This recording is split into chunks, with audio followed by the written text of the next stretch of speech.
जय श्री कृष्ण। कैसे हैं आप?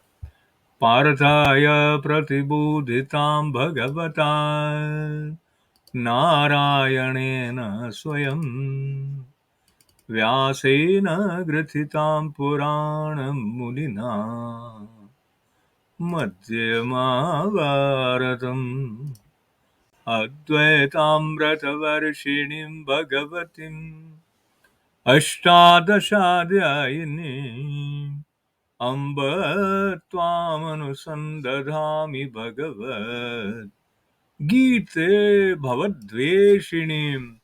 गीता माता की जय जयकार के साथ आपका सत्कार और आपके प्रति आभार व्यक्त करते हुए आज के जो 11वें अध्याय विश्व रूप दर्शन के 23वें और 24वें श्लोक की तरफ बढ़ने से पहले दो शब्द जो हमारे बहुत परिचित हैं, एक है शांति और एक है प्रशांति। इनके बारे में स्वामी श्री ईश्वरानंद गिरि जी महाराज जिस तरह से स्पष्ट करते हैं उसका स्पर्श करते हुए आगे बढ़ेंगे। तो शांति जो है वो प्राप्त होती है हमको जैसे कि जो चीजें अशांति बढ़ा रही हैं उनको हटा दिया जाए और शांति आ जाए, तो वो एलिमिनेशन जिसे अंग्रेजी में आप कहेंगे उन सब कारणों का जिनको लेकर अशांति हो रही है हटाया। और इसी क्रम में जो अध्यात्म साधना की दृष्टि से शम दम उपरति इत्यादि आते हैं वो है। और प्रशांति जो है उसका अर्थ जानते जानते हम पुनः ये याद करें कि जो श्रीमद् भगवद गीता है वो प्रस्थान त्रय है और प्रपत्ति करते हैं तो ईश्वर कृपा का जो प्रसाद है वो हमारे प्रति प्रकट हो जाता है। प्रशांति जो है शब्द, इसके बारे में ये बताया गया कि ये कुछ हटाना, कुछ घटाना, कुछ बढ़ाना, उसके साथ इसका संबंध नहीं है। इसका संबंध किससे है? इसका संबंध है एक जो आत्मबोध या सेल्फ अवेयरनेस, वो जो गहराई से अपने आप के बारे में सजग होने से एक प्रशांति प्राप्त हो जाती है। क्योंकि जो सचमुच हम है वो अशांत हो सकता नहीं है, क्योंकि उससे अलग कुछ नहीं है। इस प्रकार की जो अनुभूति सिद्ध अवस्था होती है, जो ब्रह्म ज्ञानी है उनकी, जो स्थित प्रज्ञ है उनकी, हम उनके आसपास कहीं जाकर उस पंक्ति में बैठे होते हैं ऐसा कह लिया जाए। और एक बात और, अभी तक हम ओलंपिक के स्वर्ण पदक वाले आनंद का अनुभव करते हुए हैं, तो खिलाड़ी जो होता है स्पोर्ट्समैन, उसके बारे में संतों का ये कहना है कि अगर वो रेस जीत जाए और जीतने के बाद में उसके अंदर इतनी ताकत नहीं रहे कि वो जहाँ पर जाकर वो मेडल पहनते हैं वहां जाए, वो गिर जाएगा थकान के कारण, तो वो जीत, उसकी जीत में उतना उसको श्रेय नहीं दिया जाएगा। ऐसा माना जाएगा कि ये कोई फ्लूक में जीत गए हैं। और जीतने के बाद गरिमा से जीत को, उपलब्धि के आनंद को स्वीकार करने की जो स्थिति है उसको भी एक अच्छे खिलाड़ी के लिए आवश्यक माना जाता रहा है। इन दोनों बातों को लेते हुए ये भी बात आवश्यक है जानना कि जो हमारे भीतर का आनंद भोजन के साथ जुड़ा हुआ है उसके बारे में उपनिषद क्या कहते हैं उसको भी याद कर लें। उसके बाद आज के 23वें 24वें श्लोक की तरफ बढ़ जाएंगे। और 23वें 24वें श्लोक में भी जैसा कि आप जानते हैं विश्वरूप दर्शन योग के बारे में भगवान और कुछ बता रहे हैं। अर्जुन उनके दर्शन करके जो थोड़ी घबराहट आ रही है उसके संकेत इनमें भी आएंगे।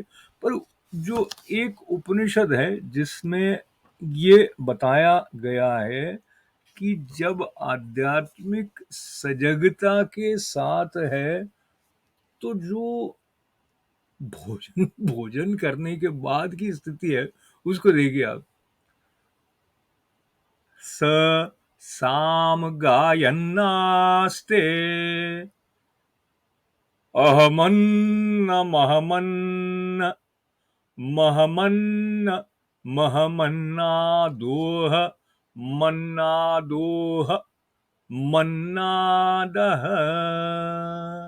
तो कहते हैं कि वो पुलकित भाव में ऐसे गान करता है कि मैं ही तो वो भोजन हूँ जो कि ग्रहण किया गया है।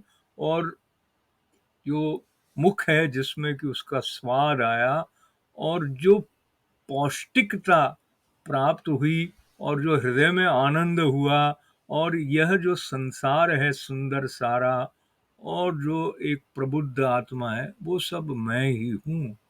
तो भोजन के साथ भोजन को ठीक ठीक तरह से स्वीकार करने के बाद की अनुभूति में जो पूर्णता है, उस पूर्णता का स्मरण अपने साथ रखते हुए अब हम बढ़ जाते हैं उन दो श्लोकों की तरफ जिनका स्पर्श हम आज कर रहे हैं। अर्जुन वाच रूपं महत्ते बहुवक्त्र नेत्रं महाबाहो बहुबाहुरुपादं बहूदरं बहुद्रष्टांकरालं दृष्ट्वा लोका प्रव्यथितास्तथाहम्। तो ये जो अनुवाद है, ये स्वामी अड़गड़ानंद जी महाराज ने जो इसका किया है उसका आज आधार ले रहे हैं। महाबाहु श्री कृष्ण महाबाहु हैं और अर्जुन भी। प्रकृति से परे महान सत्ता में जिसका कार्य क्षेत्र हो वो महाबाहु है। श्री कृष्ण महानता के क्षेत्र में पूर्ण है, अधिकतम सीमा में है।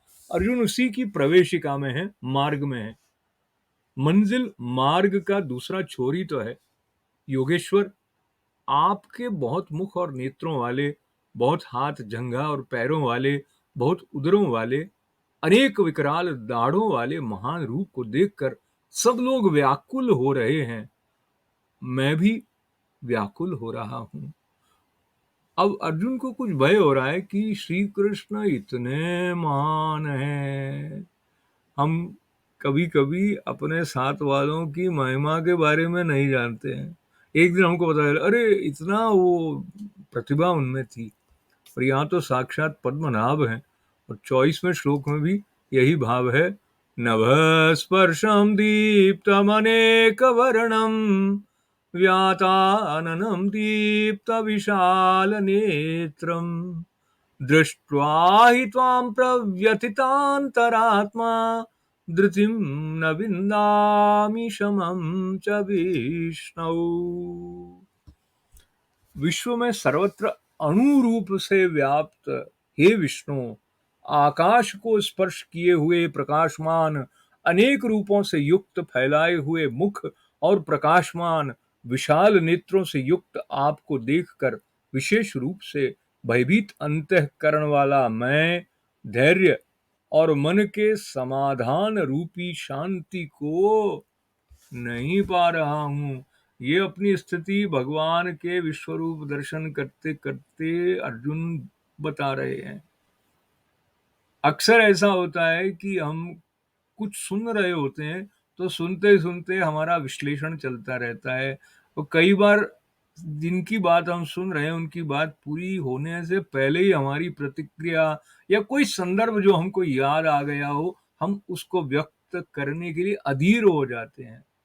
यहाँ वो बात तो नहीं है, किंतु जहाँ श्री कृष्ण भगवान के विश्वरूप का दर्शन अर्जुन कर रहे हैं, करते करते उनके अंदर क्या भाव हो रहा है, उनके अंदर किस प्रकार का एक व्याकुलता वाला भाव बन रहा है, उसको भी उन्होंने प्रकट किया है। और ये हमारे लिए सौभाग्य की बात है। इस तरह हम जो माधव है और जो मानव है, उन दोनों के बीच के सेतु के रूप में श्रीमद् भागवत के इस दिव्य रस का पान करने के लिए अपने को और अधिक सहज पाते हैं। तो इस सहजता को लेते हुए हम पूर्णता की तरफ बढ़ेंगे, ऐसी प्रार्थना। सबके मंगल, सबके कल्याण के लिए बहुत बहुत आपका आभार, बहुत सारे प्यार के साथ में। ओम पूर्णमदः पूर्णमिदं पूर्णात् पूर्णमुदच्यते पूर्णस्य पूर्णमादाय पूर्णमेवावशिष्यते। ओम शांति शांति शांति।